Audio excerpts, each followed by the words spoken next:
दोस्तों, मैं इस वक्त मुल्तान रोड पे मौजूद हूँ। यहाँ पे एहतजाज हुआ है। सराजुल हक साहब का एहतजाज था लाहौर में। तो ये सामने उनकी मस्जिद भी वो नज़र आ रही है, मुल्तान चुंगी वादत रोड और लाइन स्टेशन। यहाँ पे एक होटल वाला भाई है, हम इनसे इनकी राय लेते हैं। ये सामने ठोकर वाली साइड से रास्ता आ रहा है, ये दाता साहब की साइड वाले से को रास्ता जा रहा है। तो इनसे हम पूछते हैं कि इन्होंने एहतजाज क्यों नहीं किया। आज होटल इन्होंने खोला है, एहतजाज में क्यों नहीं शामिल हुए। तो इनसे पूछते हैं। अस्सलाम वालेकुम। वालेकुम सलाम व रहमतुल्लाह बरकातहू। अल्हम्दुलिल्लाह। अच्छा, आपने होटल खोल के रखा है, आप एहतजाज में क्यों नहीं शामिल हुए सर? हम मुस्लिम लीग के वोटर हैं।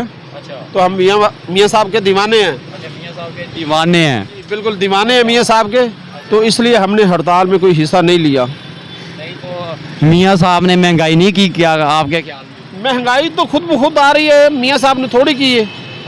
खुद कैसे आ रही है? खुद आ रही है। हाँ, खुद ब खुद आ रही है। कोई भी पार्टी आएगी तो महंगाई तो होगी ना। हाँ, हम तो इमरान खान के दौर में, चलो उनसे पहले इमरान खान थे। जी जी बिल्कुल। पेट्रोल आपके ख्याल में कितना है, कितना रुपए लीटर था?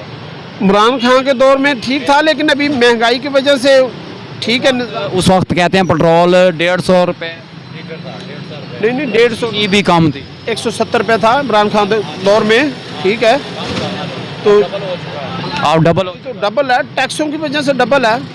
हाँ जी बिल्कुल। हाँ। चीनी भी बढ़ गई है और बिल आपको पता है, बिजली के बिजली के बिल इन्होंने कितने ज़्यादा बढ़ा। हाँ, बिलों वाली बात है, जो बिलों वाली बात आप करें, बिल्कुल बिलों। चीनी का आपको रेट का नया पता चला होगा, आप तो होटल हाँ, चीनी का भी रेट है, चीज़ों की महंगाई है, लेकिन बिल्कुल ये सही बात है। अच्छा, आपके ख्याल से मियाँ साहब, मियाँ नवाज शरीफ साहब बिल्कुल ठीक है? जी, अभी तो मियाँ नवाज शरीफ क्या, अभी शहबाज शरीफ है बिल्कुल। हाँ कौन वो बरौने मुमालिक में दवाई लेने गए थे? हाँ बिल्कुल बिल्कुल, आ जाएंगे अनकरीब आने वाले हैं, धमाका होने वाला है। अच्छा, धमाका होने वाला? आपके ख्याल में धमाका होने वाला नहीं? हाँ इंशाल्लाह नहीं, आ जाएंगे वापसी अनकरीब, जल्दी और जल्दी आएंगे, आने वाले हैं। हुकूमत अभी भी उनकी है, कोई ऐसी बात नहीं है। हाँ, अभी भी उनकी है नहीं, अब तो ख़त्म हो चुकी है, नहीं हुकूमत आनी है। लेकिन नई भी उनकी आएगी इंशाल्लाह, नई भी उनकी आएगी। हाँ, आप देखते जाएं होता क्या, बिल्कुल वही कामयाब होंगे। ठीक है, और पार्टी कोई नहीं है ऐसी जो इस मुल्क को संभाल सके। ना ना ना, बिल्कुल नहीं, कभी भी। ठीक है, ये मियाँ साहब का ही काम है बस। हाँ, आप देखते जाए होता क्या है। हाँ, हाँ, इसलिए हम मियाँ साहब, आप उनके सपोर्टर हैं? देखे जी, हम मियाँ साहब के पक्के वोटर हैं, मियाँ साहब के हम दीवाने हैं। इंशाल्लाह ताला उनके साथ रहेंगे। हाँ, बहुत शुक्रिया जी, बिल्कुल। हाँ, आप कुछ कहना चाहेंगे भाई? कहना है नहीं, मेरे पंजाबी च कह लो कुछ। यार मैं तेन दसा, मैं की कहां पंजाबी च दस, पंजाबी में बोलनी, मैं पंजाबी क्यों? आप पंजाब, अच्छा कुछ कहना तो कहना, ये महंगाई बहुत हो गई है। अच्छा, तो बोलना माइक में बोलना। अच्छा, ये डॉक्टर भाई हैं जी, आप कुछ कहना चाह रहे हैं? हाँ जी, ये भाई भी कुछ कहना चाह रहे हैं। ये माइक में बोलें जो भी आप कहना चाह रहे हैं, पकड़ लें। हाँ जी, क्या कहना चाह रहे हैं आप? भैया ने जो इमरान खान इतने है, इमरान खान दुकान को पहले ना इतने सब्जी सस्ती सी, जब से इमरान खान आया ना हर चीज़ का रेट बढ़ गया है, डबल हो गया है। मैं जब सियाना था, मैं 160 रुपये किलो घी लीता थी, अब वो 650 रुपये किलो हो गया। गरीब बंदा कितने जावे, सब्जी महंगी हो गई, सारा कुछ महंगा हो गया है।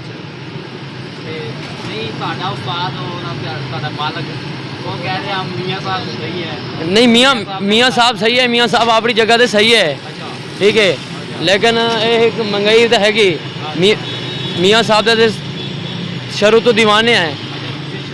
हाँ हाँ, असी दीवाने है, लेकिन गल है कि महंगाई जी हुई है ना, असी मियाँ साहब तो बड़े तंग आ गया। ठीक है, ठीक है, उन्हें उस्ताद की जारी डब्बल है, सारी सिंगल है। अच्छा, हाँ जी, और कुछ यही कहना चाहूँगा, ये सारा कुछ सस्ता करे। बात पाकिस्तान जिंदाबाद, आबाद ही रहे, कुछ ही ना हो पाकिस्तान को। हाँ, अस्सलाम वालेकुम जी। अस्सलाम वालेकुम जनाब। अच्छा, तुसी कहने महंगाई हो गई है, लेकिन हाँ जी हाँ जी कल्याणी मस्जिद सर इतों सीधे जाओगे अगे सामने ही है नाल सीधे जाओगे नाल ही है सामने जाओ यार आओ सैनवे वाली गली है कि मुड़ोगे सामने नाल ही आज पहली गली हाँ भाई जी अस्सलाम वालेकुम जनाब ओ कह रहे हो ओ कह रहे हो अस्सलाम वालेकुम चलदा पिया ठीक है मेरा हाथ छड़ सीधा हो गया जी अस्सलाम वालेकुम भाईजान क्या हाल है जी वालेकुम अस्सलाम ठीक ठाक भाईजान। क्या कहना चाहेंगे ये माइक पकड़ के बताएं ना आप कह रहे थे जी आप एहतजाज में क्यों नहीं शामिल हुए इसको छोड़ के हमें एहतजाज क्या फ़ायदा क्या आप हमें बताएं क्या फ़ायदा हमें एहतजाज में क्यों नहीं शामिल हुए नहीं हमें क्या फ़ायदा एहतजाज में ये हमें पेट्रोल का वो खर्चा दे देंगे। रोड पे रक्षा चलाते हैं ये इनका रक्षा भी है सामने मुझे कह रहा था जी हमारे वीडियो बनाओ ठीक है मैंने कहा अभी वीडियो बनाते हैं तो ये आपका रक्षा ये देखें ये रक्षा है इनका ये सामने खड़ा है ये भी रक्षे वाला है एहतजाज में शामिल नहीं हुए ये नहीं कहा कि वो अच्छा काम करे जमात इस्लामी वाले आपके ख्याल में अच्छा नहीं काम कर रहे भाईजान हमने एहतजाज में क्या करना हमें पेट्रोल का खर्चा मिलेगा हमें ये बताओ। जमात इस्लामी वाले आपके ख्याल में अच्छा काम नहीं कर रहे उन्होंने अच्छा काम नहीं किया चीनी पेट्रोल गैस और डीजल का रेट आपको पता कितना है तो फिर वो अच्छा काम वो अच्छा कर रहे हैं हम कब कह रहे हैं वो अच्छा नहीं कर रहे। ये जो एहतजाज हो रहा है जो पेट्रोल दाया वो हुकूमत दे रही है हमें या ये दे रहे हैं हमें बताएं। अच्छा आपके ख्याल में एहतजाज में नहीं शामिल होना चाहिए कि आज का दिन ज़ाया हो जाएगा ठीक है इस वजह से नहीं शामिल हुए चलो ठीक हो गया आपके मौक़िफ़ को समझ के सलाम करते हैं हम आपके मौक़िफ़ और कुछ कहना चाहेंगे।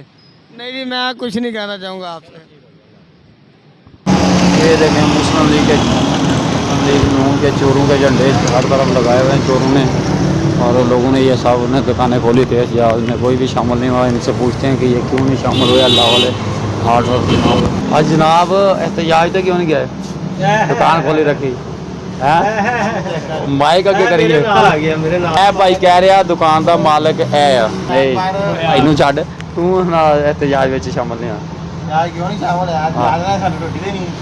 यार अगर साफ कर इन्नी महंगाई करती डबल ट्रिपल हो जाएगी या तेनों फर्क नहीं पैंदा हाँ फर्क पेट्रोल कितने पहुँचाता डीजल कितने पहुँचाता सारा कुछ कितने हाँ अच्छा अच्छा तुसी रक्षा चलाते हो नहीं 70 यार वो तो सही है लेकिन अब तेरे ख्याल ना ठीक है जिन्ना भी महंगा हो जाए गुजारा चलता पिया अच्छा जिन्ना मर्जी 500 रुपए भी लीटर हो जाए अच्छा अच्छा तुसी किराया ਵਧਾਈ ਜਾਓਗੇ हाँ वो आवाम दी खल लाई जाओगे वो भी अच्छा यानी कि ਉਹਦੇ ਖਿਲਾਫ ਨਹੀਂ ਬੋਲਣਾ ਵੀ ਜੇ ਅਗਰ ਕੋਈ ਚਾਹਨਾ ਕਿ ਬੋਲੇ ਸਾਡੇ ਦੇ ਨਾਲ ਬੋਲੇ ਖਲੋ ਕੇ ਬੋਲੇ ਪਰ ਬੰਦਾ ਨਾਲ ਬੋਲੇ ਵੀ अच्छा ਵੀ यानी कि ਜਿੰਨਾ ਕੁਛ ਮਰਜ਼ੀ ਕੋਈ ਜੋ ਕੁਛ ਮਰਜ਼ੀ ਮਹਿੰਗਾ ਹੋ ਜਾਏ ਲੇਕਿਨ ਉਹਦੇ ਖਿਲਾਫ ਨਹੀਂ ਆਪਾਂ ਬੋਲਣਾ ਉਹਦੇ ਖਿਲਾਫ ਨਹੀਂ ਬੋਲਣਾ ਜੋ ਹਾਂ ਆਪਾਂ ਹਾਂ ਵੀ ਉਹ ਜਿਸ ਤਰ੍ਹਾਂ ਉਹ ਨਾ ਕਹਾਣੀ ਬਣੀ ਹੋਈ ਹੈ ਵੀ ਉਹ ਬੰਦੇ ਜਾਂਦੇ ਸੀ ਉਹਨਾਂ ਨੇ ਕਿਹਾ ਜਿਹੜਾ ਇੰਟਰਵਿਊ ਲੈਣ ਆਵੇ ਤੇ ਅਸੀਂ ਉਹਨੂੰ ਚਾਕੂ ਮਾਰ ਕੇ ਮਾਰਨਾ ਤੇਰਾ ਕੀ ਮਕਸਦ ਹੈ ਬੋਲਣ ਦਾ ਤੂੰ ਘੱਟ ਕਰਾਉਣਾ ਚਲੋ ਤੂੰ ਆਟੇ ਵਾਲੇ ਕੋ ਸਿੱਧਾ ਜਾ ਆਟੇ ਅੱਛਾ ਆਟੇ ਵਾਲੇ ਵੀ ਕੋਲ ਆਂਡੇ ਆ ਦੁਕਾਨਦਾਰ ਕੋਲ ਆਂਡੇ ਕੀ ਹੈ ਉਹ ਯਾਰ ਰਕਸ਼ੇ ਵਾਲੇ ਦੁਕਾਨਦਾਰ ਵਾਲੇ ਆਟੇ ਵਾਲੇ ਨੇ ਕਹਿਣਾ ਵੀ ਉਹ ਪਿੱਛੇ ਹੁਕੂਮਤ ਪਾਣਾ ਆਟਾ ਸਸਤਾ ਕਰੋ ਉਹਨੇ ਕਹਿਣਾ ਹੁਕੂਮਤ ਨੇ ਮਹਿੰਗਾ ਕੀਤਾ ਹਕੂਮਤ ਨੇ ਭੈਣ ਚਲੋ ਠੀਕ ਹੈ ਮਹਿੰਗਾ ਕੀਤਾ ਉਹ ਚਲੋ ਠੀਕ ਹੋ ਗਿਆ ਤੁਹਾਡਾ ਮੌਕਫ ਇਹ ਹੈ ਕਿ ਯਾਨੀ ਕਿ ਅਗਰ ਨਾ पेट्रोल महंगा हो जाएगा असी ना मेरी चलो ठीक हो गया अल्लाह हाफिज़ ठीक हो गया मुल्तान रोड लाहौर ओवान टाउन मुल्तान चुंगी का एरिया जी अस्सलाम वालेकुम चाचू जी एहतजाज में क्यों नहीं शामिल होया उधर पूछो पहले चलो बोलो जी क्या कहना चाहेंगे ਉਹ ਭਾਈਜਾਨ एहतजाज ਚ ਜਾਣ ਦਾ ਫਾਇਦਾ ਕੀ ਇਹ ਸਾਰੇ ਆਪਣੀ ਆਂਡੀਆਂ ਦੇ अच्छा सारे अपनी आंडियां दे पक्के ਆਪਣੀ ਆਂਡੀਆਂ ਦੇ ਪੱਕੇ ਨੇ नहीं ਤੁਹਾਡੇ ਕਹਿਣ ਤੋਂ ਮੁਰਾਦ ਆ ਕਿ ਉਹ ਆਵਾਮ ਦੀ ਬਿਹਤਰੀ ਵਾਸਤੇ ਨਹੀਂ ਕੰਮ ਕਰਦੇ ਨਹੀਂ ਆਵਾਮ ਵਾਸਤੇ ਕਿੱਥੇ ਨਿਕਲੇ ਨੇ ਆਵਾਮ ਤੇ ਆਪ ਨਿਕਲਦੀ ਜਿਹੜੀ ਆਪ ਕਦੋਂ ਨਿਕਲਦੀ ਸਾਰਿਆਂ ਦੁਕਾਨਾਂ ਖੋਲੀਆਂ ਤੁਸੀਂ ਅੱਛਾ ਹਾਂ ਨਹੀਂ ਤੰਗ ਹੋ ਜਾਣਗੇ ਅੱਛਾ ਉਹ ਤੁਹਾਡਾ ਖਿਆਲ ਆ ਵੀ ਇਲੈਕਸ਼ਨ ਵਾਸਤੇ ਨਿਕਲੇ ਸੀ ਵੀ ਸਾਨੂੰ ਵੋਟ ਮਿਲਣ ਹੈ ਤਾਂ ਕਰਕੇ ਤੁਸੀਂ ਭਾਵੇਂ ਕੋਈ ਵੀ ਹੈ ਭਾਵੇਂ ਪੀਟੀਆਈ ਹੈ ਭਾਵੇਂ ਜਮਾਤ ਇਸਲਾਮੀ ਹੈ ਭਾਵੇਂ ਨੂਨ ਲੀਗ ਹੈ ਤੇ ਭਾਵੇਂ ਪੀਪਲ ਪਾਰਟੀ ਹੈ ਅੱਛਾ ਹਾਂਜੀ ਸਿਰਫ ਇਲੈਕਸ਼ਨ ਵਾਸਤੇ ਬਸ ਠੀਕ ਹੈ ਤੁਸੀਂ ਮੈਚ ਦੇਖਦੇ ਰਹੇ ਕਿ ਤੁਸੀਂ मैं जी मेरी मजाल नहीं मैच देखा मैं ਅੱਛਾ ਅਸੀਂ ਮਜ਼ਦੂਰ ਬੰਦੇ हैं ਅੱਛਾ ਅਸੀਂ एहतजाज कितने निकलना भाजी रोटी पूरी नहीं होंदी ਅੱਛਾ रोटी ਇੱਕ ਦਿਨ ਵਿੱਚ ਕੀ ਫਰਕ ਪੈਣਾ एक दिन फर्क पैंदा भाईजान बड़ा ਅੱਛਾ उनको 200 रुपये कमा के आ गए हैं ਅੱਛਾ ਕੋਈ ਰੋਟੀ ਲੈ ਲਾਂਗੇ, ਕੋਈ ਆਟਾ ਲੈ ਲਾਂਗੇ, ਕੋਈ ਸ਼ੈ ਲੈ ਲਾਂਗੇ। ਤੇ ਅਗਰ ਨਾ ਇੱਥੇ ਬੈਠੇ ਰਹੀਏ ਜੇ ਕਿਸੇ ਪੇ ਚਲੇ ਜਾਈਏ ਤਾਂ ਕਿੱਥੋਂ ਮਿਲਣਾ ਸੀ ਸਾਨੂੰ? ਇਹ ਬਿੱਲ ਲਈ ਫਿਰਨਾ ਵੇਖ ਇੱਧਰ, ਇਹ ਕਿੰਨੇ ਪੇ ਕਰਨੇ ਨੇ ਪੈਸੇ? ਅਤੇ ਬਿੱਲਾਂ ਦੀ ਖਾਤਰ ਤੋਂ ਉਹ ਨਿਕਲੇ ਸੀ, ਕਹਿੰਦੇ ਸੀ ਬਿੱਲ ਬਹੁਤ ਜ਼ਿਆਦਾ ਆ ਰਿਹਾ।